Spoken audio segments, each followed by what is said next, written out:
Order! Order! You are an incorrigible delinquent at times.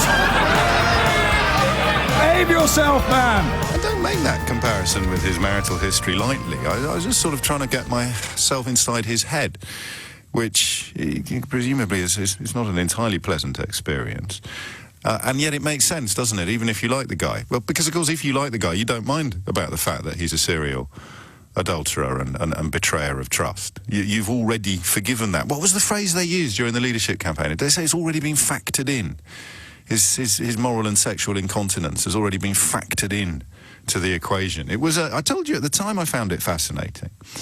Because, I mean, as someone who doesn't necessarily sing along with most conservative ideologies or most right-wing ideas, I've always had a bit of a soft spot for the old family values line, as long as we recognise in advance that a family can contain all manner of equations and combinations. The idea that fidelity and stability and commitment were values worth protecting, I think in my lifetime they have been more, perhaps hypocritically, but certainly more loudly promoted by conservative politicians than by Labour politicians or Liberal Democrat politicians, just to focus on the main parties there in England. And that's why I was priced in. Thank you. I am incorrigible, mate. I do sometimes worry that you pay more attention to my words than I do. But thank you for the correction. It's been priced in to the Boris Johnson leadership bit, his sexual incontinence, his moral depravity. And that perhaps is the Rosetta Stone to understanding what is now happening in government. What was the line that his girlfriend shouted at him when the police were called to the house in the middle of that leadership campaign? Was it something about you don't take responsibility for anything or you don't value anything? Can we double-check that as well? Because just trying to get into the psychology of how somebody can still stand up in Parliament and speak. How many of us? This is like an anxiety dream, writ large, isn't it?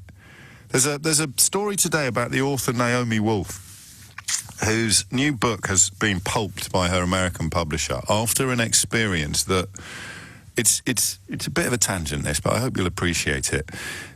After an experience which is pretty close to everybody's worst nightmare. I don't mean the nightmares about vampires or your old primary school maths teacher turning out to be a zombie killer. I mean the really hardcore anxiety dreams. I'm not going to embarrass anybody by mentioning any names, but I watched a little bit of Celebrity X Factor a couple of weeks ago, and there were a couple of lads on there who they basically lived my worst anxiety dream, which is about somehow ending up on stage, poised to perform, despite not having any talent whatsoever. In my anxiety dream, it's the drums. I played the drums as a kid, but I don't think I'd be able to tell one end of a bass drum or one end of a drumstick from the other now. And in my anxiety dream, I've sort of said to someone in passing that I can play the drums a bit, and the next thing I know, I'm in the wings at the Royal Albert Hall due to go on stage with a-ha. I can't remember why. It's an anxiety dream, and that abject, frozen fear in the pit of your belly. Oh my God, I can't get out of this. Naomi Wolf was being interviewed on a radio program by a lad I've known, oddly enough, since I was 16 years old. One of the cleverest people I've ever had the privilege to know. The author, academic and journalist, Dr. Matthew Sweet. And she'd written a book about a central premise of which, and Naomi Wolf is a really famous author, and she's written this book, the central premise of which was that men in Britain were still being hanged for sodomy long after the date that was previously thought to have been the cut-off point. And she'd written a whole book about it. And Matthew, who is very much an expert on this era, Matthew pointed out to her that she'd got it completely wrong, because the phrase death recorded in legal parlance did not mean executed, as she had previously thought. Death recorded meant the polar opposite. It meant this is a capital offence for which the punishment could have been death, but death recorded, written in the court papers, meant that the culprit, the perpetrator, was actually not executed. And if you've ever listened to it, I'll try and dig it out, actually, and share it with you on Twitter later. Because, you know that phrase, your blood runs cold? That is the best example I can think of in real time, you can hear somebody's blood run. My whole book is based upon a mistake. Unbelievable. Me in the wings in my dream, waiting to go on stage at the Albert Hall to accompany Morton, Maggs and Paul on drums as they plough through the greatest hits of our heart. My blood runs cold at the thought. It used to be an exam dream. Everybody's had the exam dream. You've had the exam dream, haven't you? No? Where you've accidentally ended up about to sit an exam, and a really important exam, which has some bearing upon your entire life and future, but you've accidentally been inserted into that situation. So those of us who have a conscience, those of us who have a sort of functioning moral compass, those of us who feel shame when we are found to have done something wrong, how do we understand Boris Johnson? Answer: don't look at his political life, look at his past. You just get knocked down and you get up again. You ain't ever going to get knocked down. You just get up again, you just start blustering. You completely ignore what happened yesterday when you came home reeking of perfume with lipstick all over your collar. Just completely ignore it. Never happened. Get up the next morning and start professing undying love to your beleaguered, serially betrayed wife. And I think that the United Kingdom is now the latest addition to the long list of individuals and institutions which Boris Johnson has blithely betrayed, lied through his teeth to, and simply picked himself up, dusted himself down, and carried on with the business of calumny and moral corruption. Moral corruption. Fascinating, isn't it? Have you got a better example? How can he do this after he has been demonstrated to have been wrong about everything? How would you feel if you said at work, in a meeting, or you addressed the workforce, and you said we would definitely be signing a new contract at the end of the week and everyone's jobs are safe, and then the end of the week comes around, don't mention it again. No, what contract? No, don't be silly. Never said that. If you swore blind that there was no earthly way that they were going to be reducing your wages or putting up an obstacle in the canteen, and then lo and behold, down come your wages, up goes the obstacle in the canteen, and you just carry on normally as a boss, let him get away with it. If you said that there was absolutely no way there could ever be any form of customs border in the Irish Sea, not only that, but you took the very risky and inflammatory decision to swear that to the DUP, a branch of British politics that has links to, historically, links to, as does Sinn Féin, of course, to the nastiest elements of sectarian conflict. Told them a porky at their own conference. Stood up in front of them. Swore blind it could never happen on your watch. Swore blind you could never ask the European Union for a delay. Swore blind that we'd be leaving the European Union on October the 31st. And here we are. And I genuinely don't get it. Because yesterday, as I suggested to you, we'd keep a phone line open for the entire programme, which would be for people pointing to something from Boris Johnson's past that gave us grounds to trust him in the future. And we didn't get a single call. What would you point at to persuade cynics and sceptics like me that Boris Johnson is a man who can be trusted with the safety of our nation, with the welfare of our entire population, with our very essence as a people? We're trusting Boris Johnson with it now. So point at something that justifies that trust. 0345 60 973. Isn't that a bit scary to you? That you can't think of anything? And I can, without even pausing for breath, probably list 10 things that demonstrate his utter unreliability, his serial dishonesty, and his moral incontinence. I don't know. I don't get it. So we'll do that today. I'd like to talk about Labour as well, but just in the interest of balance, that's possibly even harder to pinpoint why you'd trust Jeremy Corbyn with anything. But that's more a question of competence than it is of track record. But that just amazes me. I mean, how bad would it have to be before people went, hang on a minute, maybe Boris Johnson is a bit of a berg. Maybe Boris Johnson isn't the best person to have entrusted with the welfare of our entire nation. The man can't lie straight in bed. He's got more twists than the A157. 0345 6060973 is the number. So I'm not being what's the word I want? Facetious. I'm not being facetious. I genuinely don't expect anybody to ring in with examples from Boris Johnson's past. Ideally political, but you can draw upon his personal life if you will. I very much subscribe to the school of thought that the measure of a man in public life can often be predicted by his conduct in private life. But the psychology of it is just astonishing. How is he getting away with this? How bad would it have to be? Do you think we've reached the Fifth Avenue point now? There will be no... I've got the clips. I mean, I've got the receipts, as the kids say. I've kept the receipts. I've got him on tape, swearing blind that there'd be no customs border in the Irish Sea, swearing to you, not to me, because I don't believe him, but you as a Brexiter believed him. We won't ask for a delay. You believed him. We'll be out on the 31st. I'd rather die in a ditch. He's laughing at you, isn't he? Is he laughing at you? Or is it more subtle, more sophisticated, more sinister, perhaps, than that? That Ricky Gervais film, do you remember it? The Invention of Lying. That's Dominic Cummings, that is.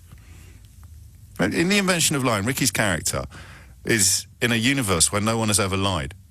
And he discovers the power of lying. And very, very quickly, he obviously becomes possessed of immense power and influence because he's the only one that lies.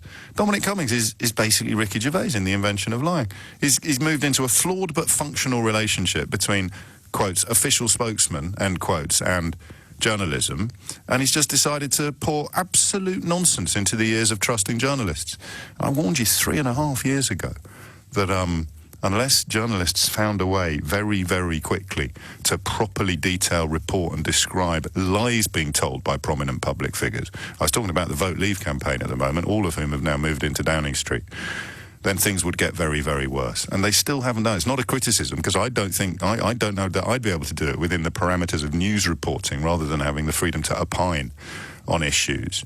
How do you do it? If a senior Downing Street source is telling the most senior political journalists in the country stuff that they know not to be true, where does that lead? Where does that end?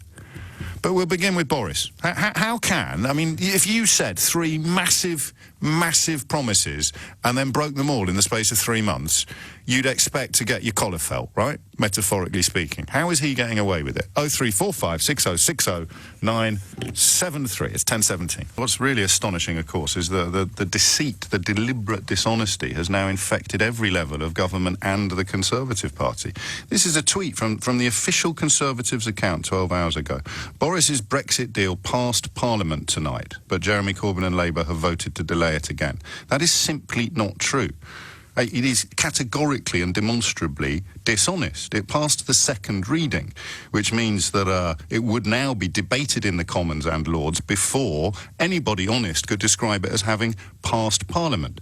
But we're beyond the point, of course, where anybody honest is involved in any of this, and that's why this morning I cautiously suggest to you that Boris Johnson has turned the entire country into one of his wives. Just keep on lying, keep on being found out, keep on reverse ferreting, and keep on claiming that you are somehow to be trusted. We shall wade into the phones in just a moment, but first, do you know, there's a line, I don't know about you, but some things have stuck in my mind for my entire life.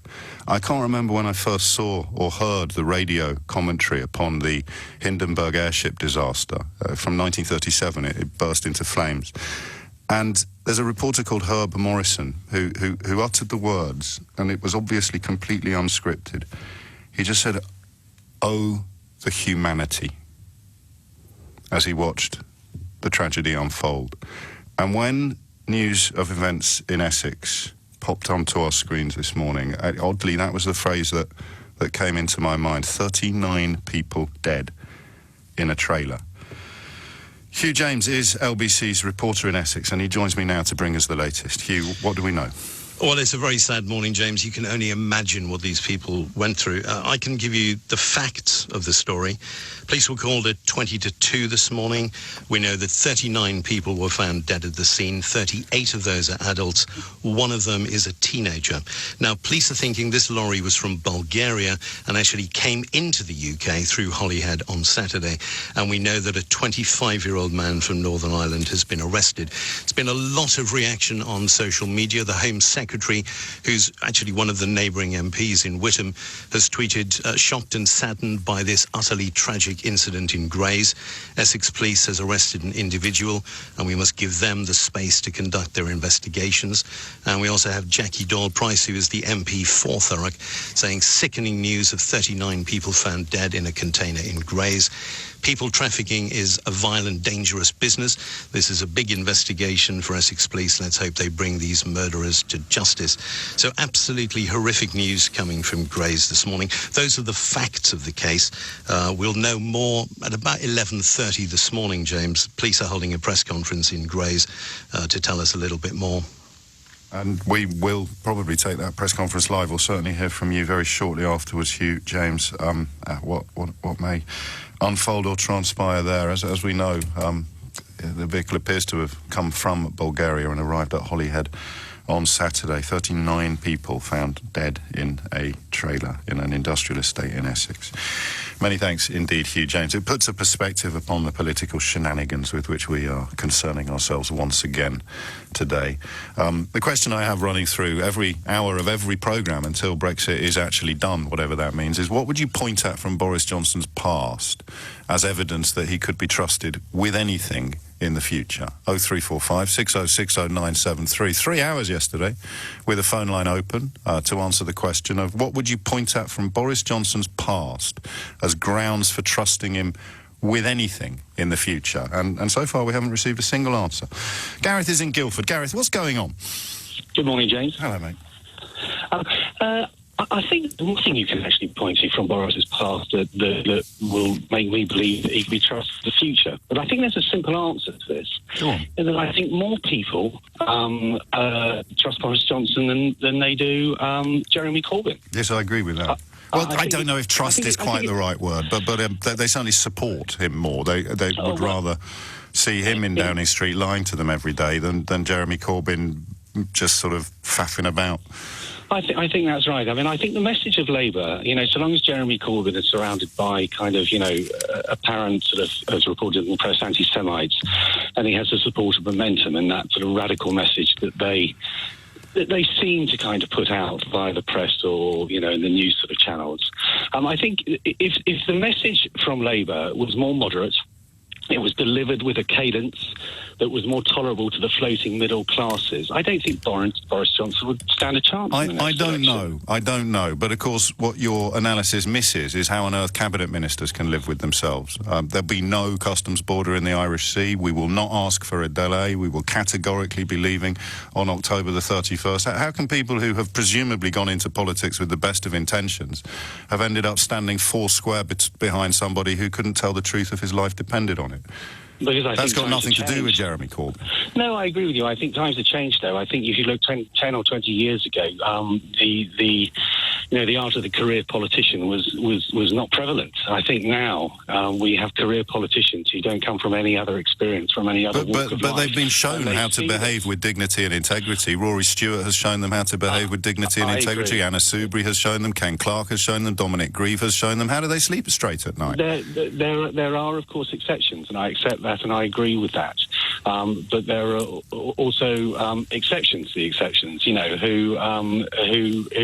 do sleep somehow peacefully at night. I don't know. I have the answer as to how they do it. I mean, I can't get inside their head. No, can I? But that's what phone-ins are for. Finally. Well, indeed. Finally. Do you think that this suggestion that he is essentially treating the country like he's treated his wives is fair and or accurate, or neither? I think there's a large element of that, but I think there's a large element of truth in that. But again, it's very difficult. I'm not inside his head, and I've not sat down on a couch and listened to him sort of speak, the inner machinations of his thoughts. Do you know the clip? Well, nor have I. But of course, we are here to seek to fill the empty space that we all acknowledge, and that empty space is, of course, how on earth can anyone be putting up with this? No customs border in the Irish Sea, no request for a delay, no prospect of not leaving in October. It's all fallen apart, all of it, every single bit of it. 27 minutes after 10 is the time. Matt's in Dartford. Matt, what do you think? Hi, James. I think that, I don't know about you, but I think a lot of people underestimate the intelligence of Boris Johnson. And I think underestimate or overestimate? underestimate, because I think that he comes across as a bit of a buffoon, but he's sinister in the way that he thinks, and I think that actually he's been playing a game since he's got into office. He's using the language where people that won't research it will think, well, they've offered the deal. The deal's passed, like you just said they tweeted. Yes. However, Labour have blocked it. And the point is, he's gearing up for the election because he'll win the election. And when people say, well, why don't we get rid of Boris Johnson? He's given MPs the out for that by saying, let's have a general election. But they won't have the general election because the Leader of the Opposition is the worst Leader of the Opposition in history. I think they will, actually. I think people like me are in for a yet more disappointment at the hands of Jeremy Corbyn, because I think they will go, once the extension is guaranteed, I think they will go for an election rather than a referendum. And I don't think I'll ever understand why, actually. Yeah, the only thing that you could hope for is that somehow Jeremy Corbyn has some sort of conscience and steps down and lets someone else who's more moderate take over. But my point is that Boris Johnson, I don't think, ever believed he could get the deal through. And he says all these things which... What you mean? Because the line that has reached almost every level of journalism that I genuinely can't still get my head around is nobody thought he'd get a deal, which isn't true. If you'd said to the British public 2 months ago, but Boris Johnson will get a deal through, but it will involve going back to the original proposal on Ireland, nobody would have gone, oh, well, that won't work. Everyone would have gone, crikey. No one thought that he'd actually throw the DUP under a bus and completely contradict him. So the only reason they thought he couldn't get a, quotes, new deal, end quotes, was because they believed him when he said there were absolutely no circumstances whatsoever in which he put a customs border in the Irish Sea. But even the Times, which is generally the leader of the pack in this era of political reporting, generally, not always, even they now say he got a deal and nobody thought he would, which is it's an attack line from Downing Street built entirely upon balsa wood. Yeah, but I think no matter what he brought back, whatever deal it was, I genuinely believe that they think, him and Dominic Cummings, the team in Downing Street, believe that no matter what deal it was, it could be literally a ray of sunshine on everyone. Yeah, you're right. MPs would have stopped it, and therefore it doesn't matter what he would have brought back, because his end goal was always to hold a general election and make Parliament. No, I hear you. I think you're half right, and I'm half right. We'll meet in the middle, because they did obviously get it through a second reading yesterday, and if they hadn't introduced this ludicrous deadline and Parliament had time properly to debate it and to analyse it and to scrutinise it, it would have done so. But my theory is he can't let that happen, because, as we've established many times on this programme, as soon as you write it down, as soon as you scrutinise it, as soon as you analyse the detail, the whole thing falls apart. It was true at Chequers, it's been true with Theresa May's 3 iterations of the withdrawal agreement, and it's almost certainly true with Boris Johnson's. Otherwise, you need to come up with a better answer than I've got to this question. Why doesn't he want it scrutinised? How do you make sense of it? Wherever you sit on the Brexit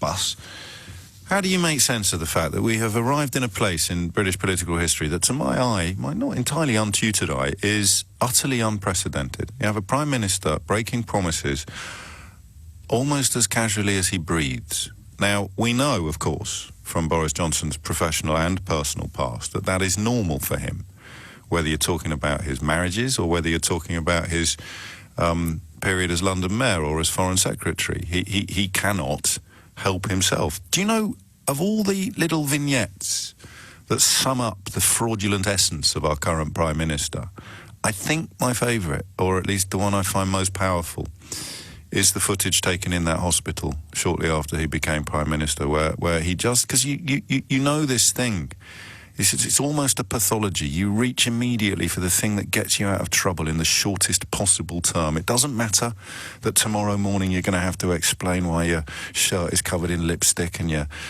trousers stink of perfume. It doesn't matter that tomorrow, you're going to have to find a way to help your mistress get a termination. It doesn't matter that tomorrow you're going to have to find a way to justify the claim that you would definitely not be requesting a delay from the European Union. It doesn't matter that tomorrow you're going to have to find a way to avoid lying down in front of the bulldozers as the new runway at Heathrow is officially announced. It doesn't matter that tomorrow you're going to have to find a way to somehow explain how you managed to make the plight of Nazanin Zaghari Ratcliffe worse than it was already. It doesn't matter that tomorrow you're going to have to account for tens of millions of pounds of public money spaffed on a garden bridge that never got built. All that matters is you just get through the next 10 minutes. That's Boris Johnson. We all know people like that. Just got to get through the next 10 minutes. You'll say whatever it takes to get through the next 10 minutes. So when you've got a profoundly emotional father of a profoundly poorly child confronting you in a hospital about the state of the NHS, and you accuse him of being embarked upon some sort of photo opportunity, what does he say? He says, well, there's no media here. And the media film him saying it. Now, all these little moments where you thought, well, come on, now the scales are going to fall from your eyes. But I don't think they ever will. And I find that absolutely riveting. While I'm at work, I find it riveting and fascinating. When I'm not at work and I'm just back to being an ordinary voter and citizen, I find it terrifying. How has it happened? How have we been reduced to a population that now has a Prime Minister who has told or visited more demonstrable deceits upon the country in 90-something days than any previous incumbent managed in their entire premiership? And how significant is it that the first two callers to the programme this morning ended up talking about Jeremy Corbyn? I don't know. That's not a rhetorical question. Jamie's in Wembley. Jamie, what's going on? Hey, I was just thinking about the fact that when you look at the way that Boris Johnson got into power and you look at the way that he presented himself in that leadership election, his big thing was, when you consider him against Jeremy Hunt, was saying, look, we wouldn't even have a short technical extension to give us the time to get the mechanisms through Parliament if we had a deal. I think there's a real irony to the fact that Jeremy Hunt saying that and having that position is now exactly the position that Boris Johnson, had he taken, would be able to use. Yes. And I think that... But doesn't that fit with my last little burbling about he'll say whatever gets him through the next 10 minutes? And then, because Rory Stewart has been proved right as well in many ways by events. And yet here we are, still waiting for the next... What's the word I want? The self-saving is the phrase I've got in my mind, but it's more than that. Yeah. Did you see what I mean? We're just waiting for the next self-saving deceit to be visited upon us by Boris Johnson, and some people are still waving their little flags. Exactly, and that's the problem, is that no matter what kind of evidence you have to suggest that maybe the other people who are saying other things were actually right and have been proven right, people still go, yeah, but no, because Brexit and yay. And that's basically the kind of way the conversation works in circles. And I think, I mean, I've had the conversation that you've had with about, 100 people over the last few months, where you go, right, well, what's the benefit? And the most recent one was someone just said, what's the benefit that you're looking forward to? Well, getting rid of that EU bonus tax. And I was like, okay, what's the problem with that then? Yeah. Well, apparently, bankers who earn huge amounts of money should be allowed to earn huge amounts of money without having a cap on bonuses. Because, nothing ever bad happened when bankers were given far too much bonus. I don't even know if that's true, but let's pretend for the purposes of this conversation that it is true. Was the person who said this to you a banker in receipt of large bonuses? Well, I assume so, because they seem to have quite detailed... Damn you. Back to the script editor. You should have said, no, James, he drives a fish and chip van. No, well, as in, the understanding that they had of it seemed to be from the perspective of someone who's like, it's just not fair that I have to be paid out of a base salary instead of being able to get massive bonuses. But the idea is the ability to kind of manipulate the way that you use money.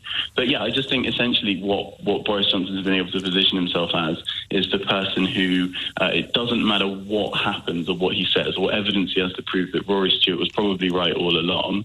He's the one who said, we're going to do it, we're going to get it done. And so from that point on, you put your fingers in your ears and you say, yay, go Boris Johnson. I know, I hear it. Thank you, Jamie. For the record, I don't necessarily think Rory Stewart was right all along. I just think that Boris Johnson has ended up more or less where Rory Stewart tried to put the party, albeit with a UK-wide backstop in the case of Theresa May's withdrawal agreement, as opposed to a return to a Northern Ireland-only sort of front stop, for want of a better word, which Boris Johnson conceded and retreated to. And again, I'll say it again, actually, that amazes me, this narrative of that everyone said he wouldn't get a deal and he got one. Everybody said he wouldn't get a deal that was better than Theresa May's or that solved the problem of the British border in Ireland in a new way. And he didn't. He went back to the original solution that the European Union had offered to us 2.5 years ago, in which Theresa May had rejected because she had to keep the DUP on side. Boris Johnson, of course, also had to keep the DUP on side, which is why he swore to them at their annual conference in November that he would not countenance in any circumstances any form of customs border in the Irish Sea. And then he came back with a plan that involved a customs border in the Irish Sea. And you really expect me to applaud? What has happened to journalism? Never mind the body politic. You're reporting a retreat as a victory. Just think about that for a minute. I know we make a lot about Orwell on the programme and those 3 great tenets of Big Brother, which I always forget in the heat of the moment.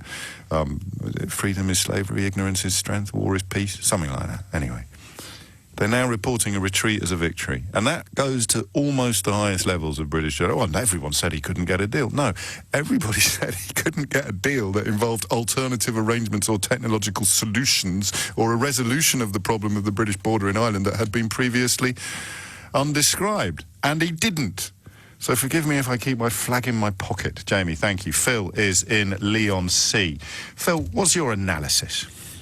Oh, James, I don't know where to start, to be honest with you. One thing I will say, though, just when you were saying earlier about the termination of what Boris did in his personal life, yes. You know, I understand where you're coming from in terms of maybe he's made mistakes there, but we've all made mistakes in our personal Not on that lives. scale, mate.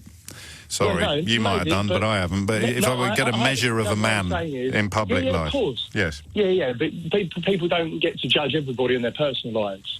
In the public life, they do. But anyway, by the point, just I think it's down to beliefs. And when you say about the footballification of it all, you know, it's the supporters in the terraces. When you were saying about examples of, you know, good role models in Parliament, Rory Straw, there are good role models on the football pitch, but you've still got players that act unruly, etc. And then you've got it on the terraces as well. But you don't put them in charge, do you? I mean, you're going to come back with a really good example, but...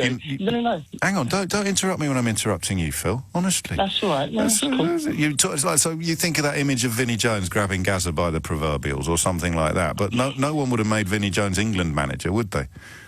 No, and I don't necessarily think Boris is the best person to get Brexit done. I think it should have been a cross-parliamentary, arrangement from the beginning.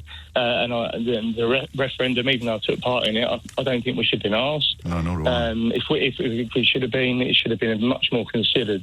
But we all know why that happened within the Tory infighting. Well, yes, but also, I, even after all these years, I occasionally still have slightly original thoughts, and I've suddenly realised that the whole problem, or an awful lot of the problems, could have been avoided by the addition of a single letter to all Brexit commentary, which is the letter S.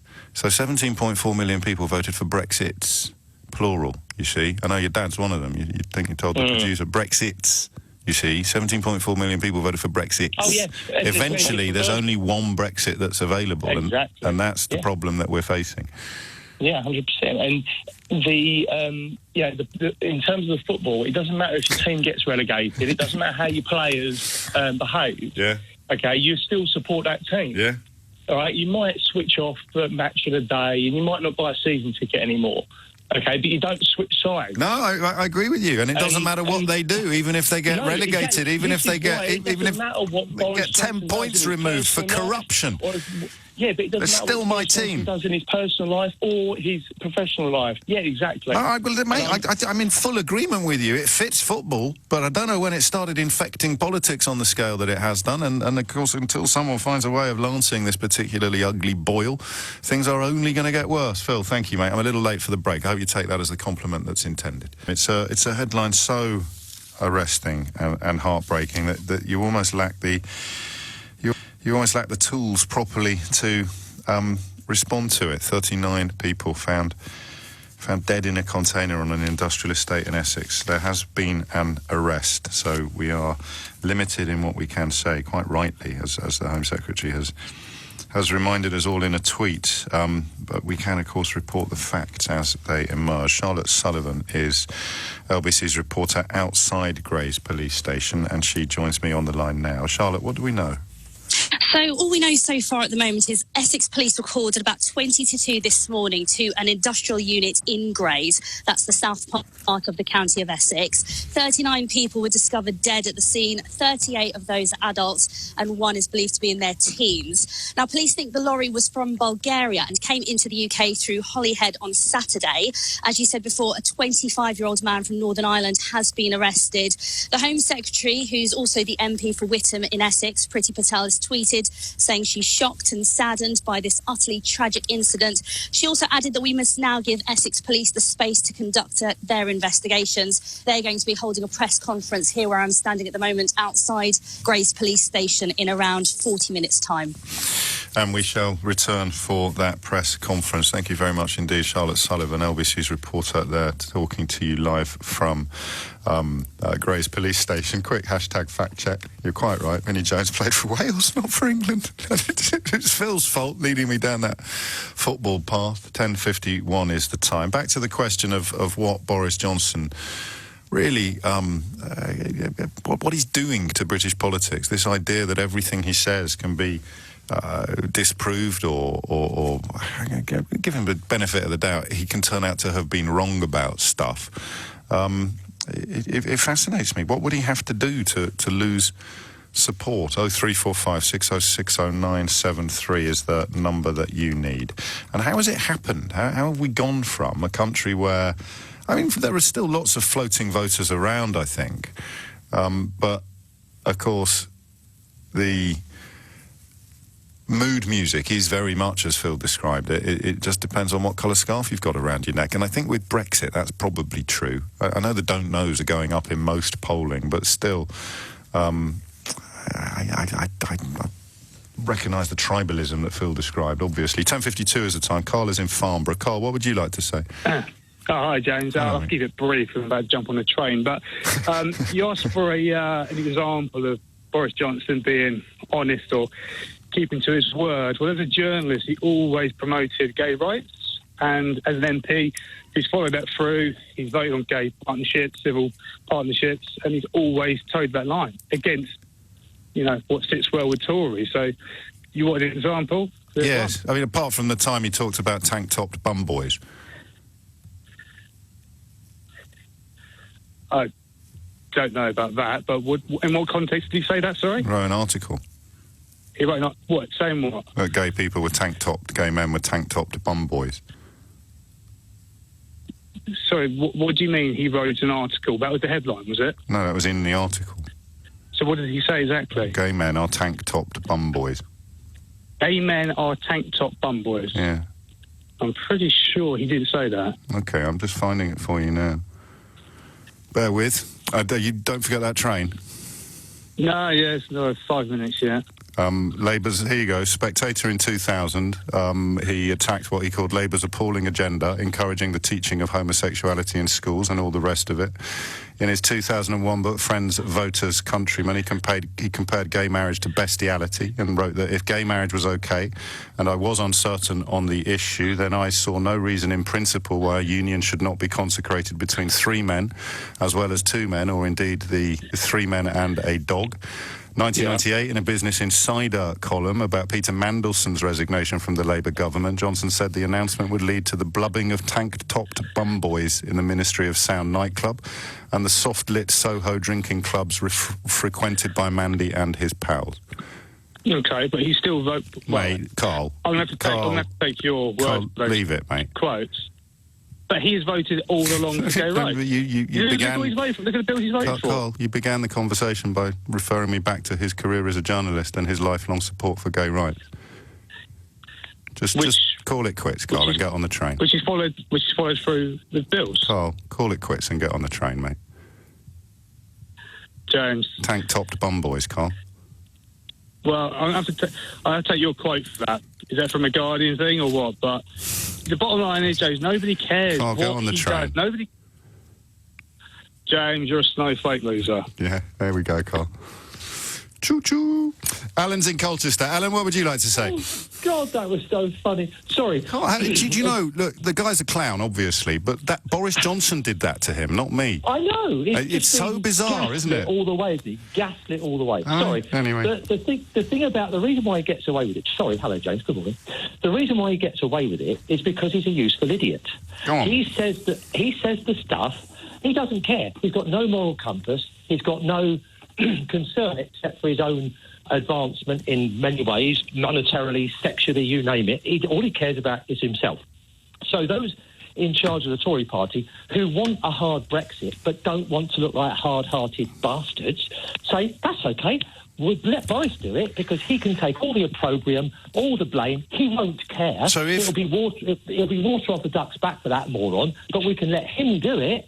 And the not so bright man who's who's quite good with words gets the blame, and we get what we want, and we look like shining examples of moral purity, which they are no more than he is. You've lost me a little bit, because, I mean, the one thing I'd say in his... I don't know if it counts as his defence, but I think if he thought that his path to power was accelerated or greased by being very liberal and by being very, we saw it during the London mayoral elections, by being very pro-immigration. I mean, he called, of course, at one point for an amnesty on people who are here illegally. So I don't know if that's a defence of him, but he'd employ the tools that his enemies currently employ if he thought it would help him. I mean, that's an absolute absence of morality, but of course it fits your analysis. Yeah, but what you're saying, what you've just said, exactly illustrates it. That just actually calls into question his commitment to looking after people, or to looking after gay rights, or people who just, or asylum seekers, you just don't know whether he ever means anything, do you? And that's a strength and a horrible, horrible weakness, of course. It's only a strength for him, but it's also for the grey men of the Tory party. I could name them, but I would hesitate to do so. I'm worried about your vocabulary already after a slightly inappropriate word that you employed earlier, albeit just within, as we discovered yesterday, just within the boundaries of occasional acceptability. I thought that was just colloquialism. We're not going to have a debate about it. Before you go, Alan. Yes. You're a snowflake loser. Yes, I know. It's terrible, isn't it? Ryan's in Halifax. Ryan, what would you like to say? Hi, James. Yeah, I think although it's important to hold Boris Johnson to account and scrutinise the things that he says on like a day-to-day basis, and let's be fair, there's plenty of them going on, I think the more important issue and the wider debate that we need to be considering is a structural one that allows somebody who was largely entirely shown himself to be inept in every position that he's ever been in, and yet somehow, because of his background, because of his networks, because of the way the system works, and I don't want to sound like tinfoil hat, no, but we have to account for his schooling, his the people that there's that class that I don't know that I'd like to be wrong. I'd like you to be wrong, rather. I don't think he is actually emblematic of any broader truths at all. That he obviously, like Rees-Mogg as well, there's a faux poshness there. Proper toffs find them both ridiculous, and actually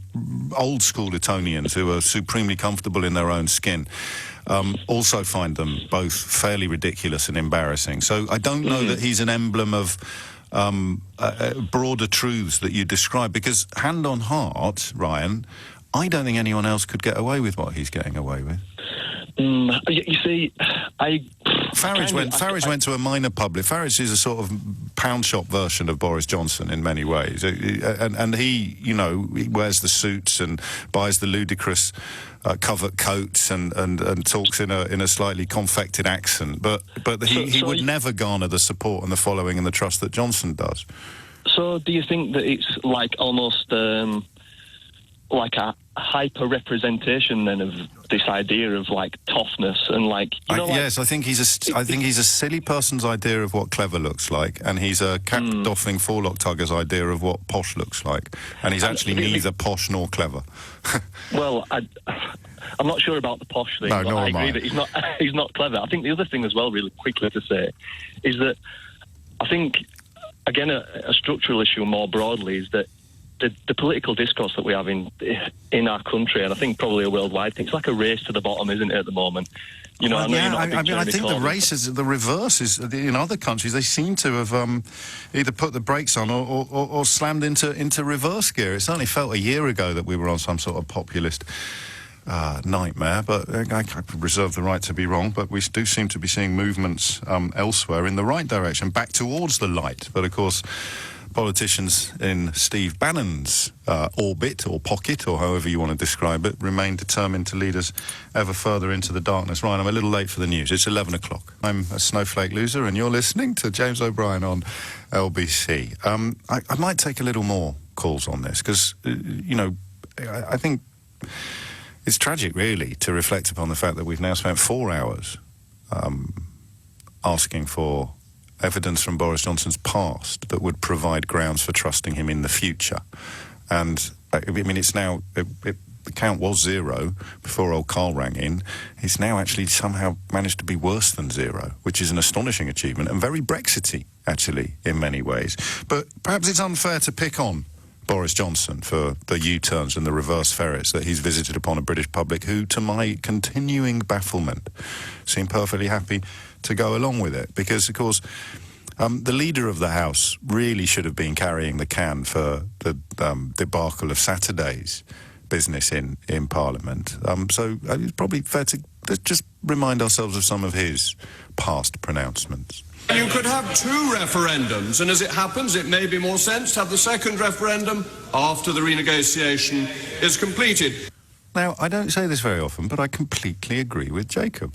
For that reason that I highlighted earlier, 17.4 million people voted for Brexits, plural. And what would become clear, and what perhaps even became closer yesterday when the withdrawal agreement bill passed its second reading. It didn't pass Parliament, of course, although the Conservatives' official Twitter account is completely erroneously claiming that it did, because they think you're stupid enough to fall for it.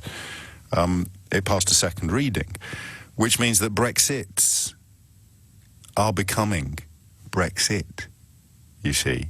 And if you don't believe me when I tell you that this isn't what 17.4 million people voted for, then I'm afraid I would have to refer you to Uncle Nigel, who's also adamant that this is not what 17.4 million people voted for, because 17.4 million people didn't vote for anything. They voted for lots of different things, all of which got filed under Brexit. That was Dominic Cummings' original, quotes, masterstroke, end quotes. If, as we've mentioned in The Invention of Lying, starring Ricky Gervais, if being prepared to be more dishonest than everybody else is a mark of genius, then Dominic Cummings is clearly a genius. But now that Brexit is becoming Brexit, there is no logical objection to having a referendum. There is only the illogical rejection of a referendum on the grounds that you're worried about losing it, which is a true betrayal of democracy, if you think about it. But anyway, let's not pick on Boris, let's not pick on J-Dog. One of my favourite cameos to emerge from the whole Brexit brouhaha is of course, Brexit hard man Steve Baker. So on the narrow issue of Northern Ireland, if the DUP are happy, it's not for us to gainsay them. Right. Oh, when DUP are really, really unhappy. And there he is, waving it through. Let's just double-check that. Surely it wouldn't be a reverse ferret of such epic proportions that it almost beggars belief. This is no ordinary politician. This is Brexit hard man Steve Baker. So on the narrow issue of Northern Ireland, if the DUP are happy, it's not for us to gainsay them. Right. Shout out to Michael Gove. It's been argued that the moment Britain votes to leave, a process known as Article 50 is triggered, whereby the clock starts ticking and every aspect of any new arrangement with the EU must be concluded within 2 years of that vote being recorded. But there's no requirement for that to occur. Quite the opposite. So just run that by us again, Mikey. It's been argued that the moment Britain votes to leave, a process known as Article 50 is triggered, whereby the clock starts ticking and every aspect of any new arrangement with the EU must be concluded within 2 years of that vote being recorded. But there's no requirement for that to occur. Quite the opposite. I agree with him on that. It's odd, isn't it? Because, I mean, obviously, Article 50 has crashed through the 2-year barrier, but the idea that this current round of deception and embellishment would involve getting it done is actually nonsense. This would be the end of the beginning, not the beginning of the end. And finally, your favourite advocate of artisan jams. There is no such thing as no-deal Brexit. Oh, well, that's just words from a person. 9 minutes after 11 is the time. You're listening to James O'Brien on LBC, where I'll take a few more calls on this, but there are other stories to which I am keen to draw your attention. One that dropped off the radar yesterday. What do you think this is about? If the examples that they've given are Margaret Thatcher, Eliza Doolittle, Sandy Toksvig and George Osborne, I'll tell you, it's the story that I brought to your attention yesterday, which looks at how the first 7 words you say in a job interview could determine the success or failure of that quest for employment.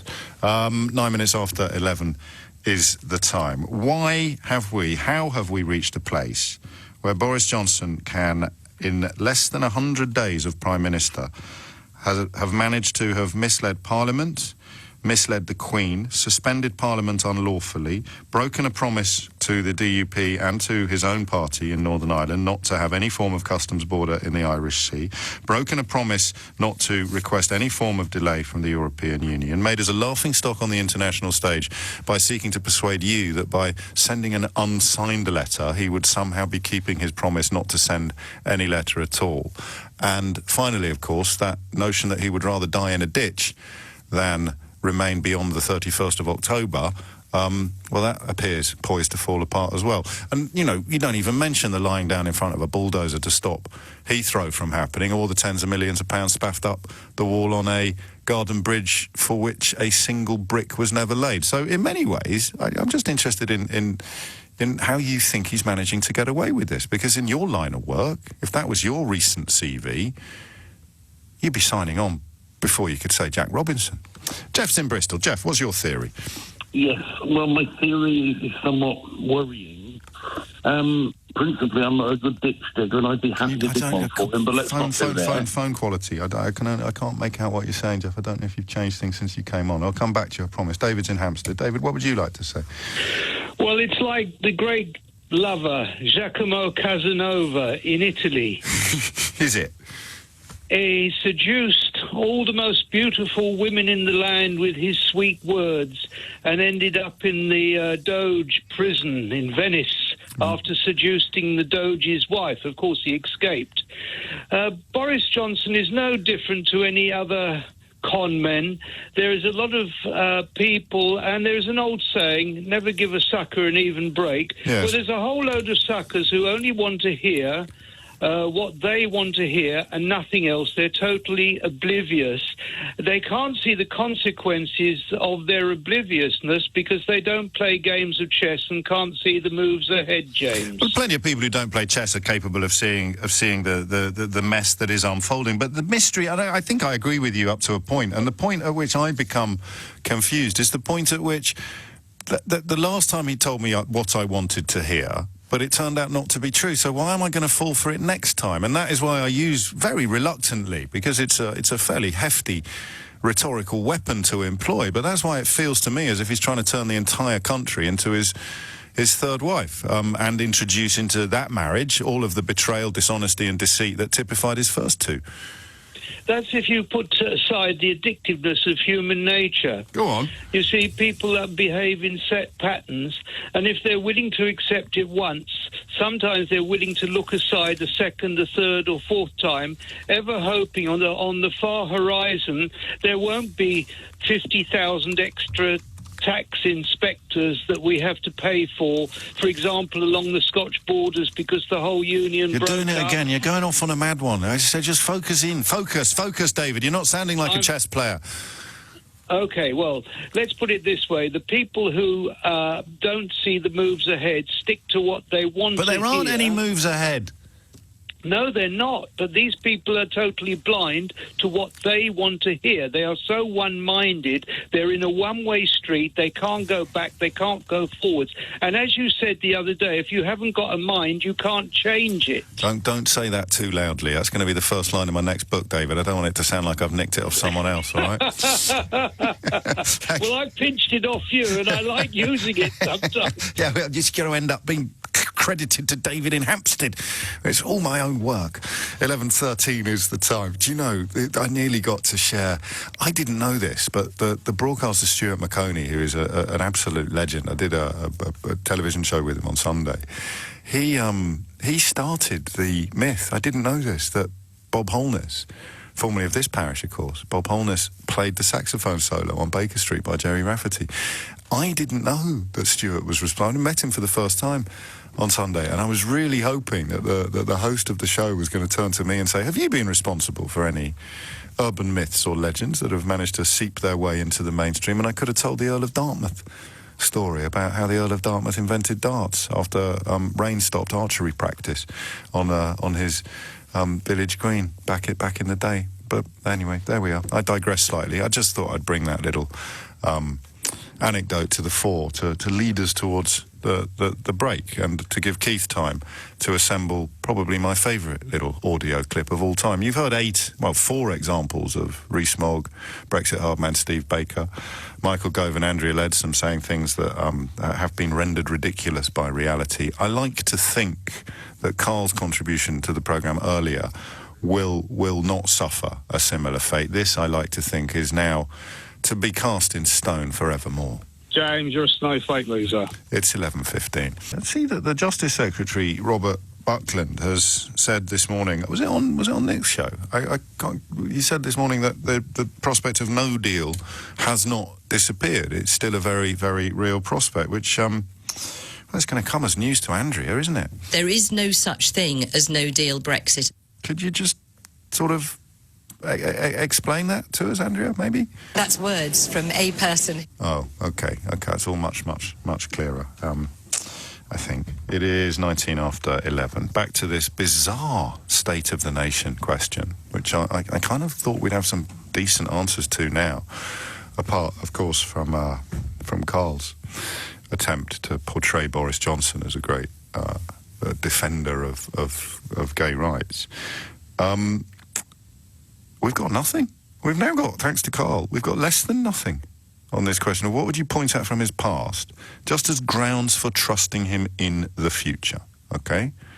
So you can't just say, I like him, I believe him, or anything like that, just because it may not feel like it, but I am currently the best friend telling you to leave him because he's never going to change. And you are saying, no, he is, I love him. I know he's cheated on me. I know, but I love him. Or, to avoid any allegations of sexism, I love her. I know she's cheated on me, but I love her. And I'm going, mate, she's making a mockery out of you. She's laughing at you. She's getting off with everybody bar the milkman. Oh, I take it back. She got off with the milkman last week. I know, but I love her. She'll change. She'll come back. This time, things will be different. A leopard can change its spots. So what would you point out from his past in order to prove or justify your belief that he can be trusted in the future? 20 minutes after 11 is the time. And remember, it's him that's done this to you and people like Carl. It's not me. All I do is hold up the mirror. You hate what you see in the mirror. That's not my fault. I didn't turn you into that person on national radio, standing terrified as your trousers fall down to your ankles. Boris Johnson did that to you. Stephen's in Sutton. Stephen, what would you like to say? Good morning, James. How are you doing? Very well indeed. Today? What's on your mind? Fantastic. Okay. My issue is that I was an elected councillor in the London Borough from 2000 to 2014, and I've had a mistrust of Boris Johnson for many years. The reason being is that in 2011 I went to City Hall for an event which was for all new elected London councillors, and Boris was supposed to be the keynote speaker there. Yes. But one of his PAs turned up and said Boris cannot make the event due to a family reason, but he's left a video. Okay. The next day, in the papers, was Boris sat in, I think, Earl's Court watching a basketball match, and that the fact that he lied to say that he had a family... Well, we don't know for sure that the times were completely co-joined, do we? He may have been at the basketball match at a time different from when he would have been or could have been at your event. Because I spoke to somebody and they said they saw Boris Johnson that night he was supposed to be at City Hall. He was at the basketball match for a pre-2012 Olympics event. And he lied to not just me, but to all the, maybe about 200 new elected councillors in City Hall. And yes, well, I mean, I've got no means of challenging your narrative and no particular desire to do so, but I have to acknowledge the fact that he is not here to offer up his alternative explanation. And of course, I have, I think, since 10 o'clock this morning, made it pretty clear that there is a long and glittering track record of deceptions and deceits which he has visited. But the deceit goes back when he was mayor of London. Mate, he got fired from his first job as a trainee journalist for making up quotes from his own godfather. It goes back way before he was mayor of London. Why do you think then, because you've been mulling it over for longer than many, why do you think people forgive him? Why do they keep coming back for more? What is the rationale here? I think that there's something about his personality that people are attracted to. He's got that sort of buffoonery sort of personality. If you were to put... The world's full of buffoons. Very few of them would be given such a massive free pass as Prime Minister, My friend Keith, my colleague Keith's a bit of a buffoon, but if he was Prime Minister and he broke 3 massive promises in his first 100 days, he'd be out on his ear by tea time. Listen, people, look at Berlusconi. Look at the people. Berlusconi. I think Berlusconi's the parallel, isn't it? Not Trump at all. It's Berlusconi, kind of clown prince, clown prince. Berlusconi and the 5-star guy, and the people, the comedian who's now the member of Parliament or the MP Ukraine. People like those buffoons. If you were to, Spike Bennigan could probably get elected as PM if he was, too honest, alive. Too honest. Yeah, I know, but he would, he's got the appeal. No, well, I'm not going to, with the greatest of love and respect, I'm not going to let you give you a prize for that observation that there's something about him, his personality, call it what you will, his very carefully cultivated public persona, to be more precise. All those little alarm bells that we ignored looking back over the years, Stephen sounds another one. It was a very loud alarm bell. If the events are as he really laid them, then very early indication of what you could expect from him as Prime Minister. I would have said that the voters of Uxbridge got the best when he was seeking to become their MP, swore blind that he'd lie down in front of a bulldozer in order to stop the new runway at Heathrow being built. And then, of course, on the day that the House of Commons passed the new runway, he wasn't even in the country. He was on some invented mission as Foreign Secretary. But hey, it's good old Boris. I don't care that he's lied to me. It's good old Boris. 25 minutes after 11. I'm going to call time on this at past. I don't particularly want to, but we have confined the question now to evidence from his past that he can be trusted in the future, and we've got nothing. You could sort of, I suppose, say, well, he's better than Jeremy Corbyn, or you could say, well, he's a big defender of gay rights and stuff like that, but none of this constitutes evidence from his past that you can trust him in the future. And I'll tell you what, could you do me one tiny favour, if you're on my socials? Could the people who think that I'm too hard on Jeremy Corbyn pick a fight with the people that think I'm too soft on Jeremy Corbyn and then just leave me out of it? Would that be okay? Is that all right? Because sometimes I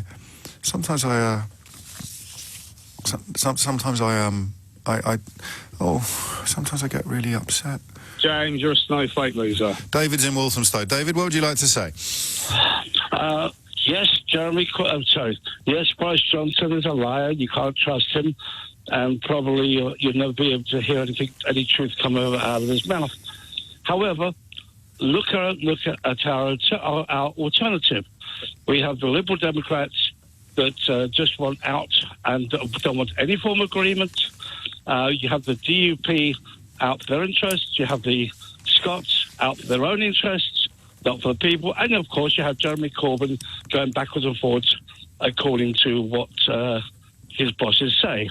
Right. So the problem that we have is it's not necessarily... So he's a massive liar, but he's my liar. That's your view, is it, David? Yeah, basically. Very honest of you. Who is better, him or the opposition? We're choosing... In the context of saying things that have been demonstrated to have been either mistaken or untrue, I'll run through a few, and then you give me your favourite Jeremy Corbyn example. So let's start with one of the most recent. Can you make a promise today to the British public that you will not go back to Brussels and ask for another delay to Brexit? Yes. And sorry. I can. And would you I'd rather be dead in a ditch. So you would resign first, Prime Minister, rather than go and ask for that delay? I just don't. I really. It costs £1 billion a month. It achieves absolutely nothing. What on earth is the point of further delay? I think it's totally pointless. Dead in a ditch. Anyway, talking about the delay, of course. I will not negotiate a delay. Oh, well, he didn't negotiate one. He just begged for one, essentially, while also saying that he didn't want one, which kind of sums him up. Still, the DUP I feel sorry for, and that's not a phrase I was expecting to be uttering on a regular basis. If we wanted to vary our regulation, then we would have to leave Northern Ireland behind as an economic semi-colony of the EU. And we would be damaging the fabric of the Union with regulatory checks and even customs controls between Great Britain and Northern Ireland on top of those extra regulatory checks down the Irish Sea that are already envisaged in the withdrawal agreement. Now, I have to tell you, no British Conservative government could or should sign up to any such arrangement. And so... And just for good measure, it's not as if he only said that once. I want to make it absolutely clear that under no circumstances, whatever happens, will I allow the EU or anyone else to create any kind of division down the Irish Sea or to attenuate our union. Now, David, it would be unfair to ask you to provide comparable evidence of Jeremy Corbyn being mistaken or misleading the public. So I'll be fairer. You can cite an example from Jeremy Corbyn, Nicola Sturgeon, Joe Swinson, or Caroline Lucas. Over to you. Well, Jeremy Corbyn has always been a leaver, has always... No. I need you to remind us of something he said that has turned out to be categorically untrue. And I appreciate focusing on Corbyn is a bit unfair in the context of Brexit exclusively. So you can have Nicola Sturgeon, Caroline Lucas, or Joe Swinson as well. Give me the reverse ferret that stands comparison with the four I just played you, mate. I cannot quote anything... Well, just do it from memory then. If you don't get it exactly right, that's fine. I remember that Mr. Corbyn said that he will negotiate his own Brexit deal with the union. Yes. However, the union, he has also said... He said if he was Prime Minister, he'd do that. Of course, you don't need me to remind you that he's not Prime Minister. So can you think of anything that those four have done that stands comparison with the four massive U-turns I just shared with you? Just one little example? Again, he has decided to be a Remainer. Yeah, it's not really either I'm not being clear enough, or you're pretending not to understand me. Just give me the intervention from Corbyn or Swinson or Nicola Sturgeon or indeed Caroline Lucas. I apologise, I can't remember the name of the leader of Plaid Cymru. Anyway, I'll put you out of your misery now, David, because there's people listening.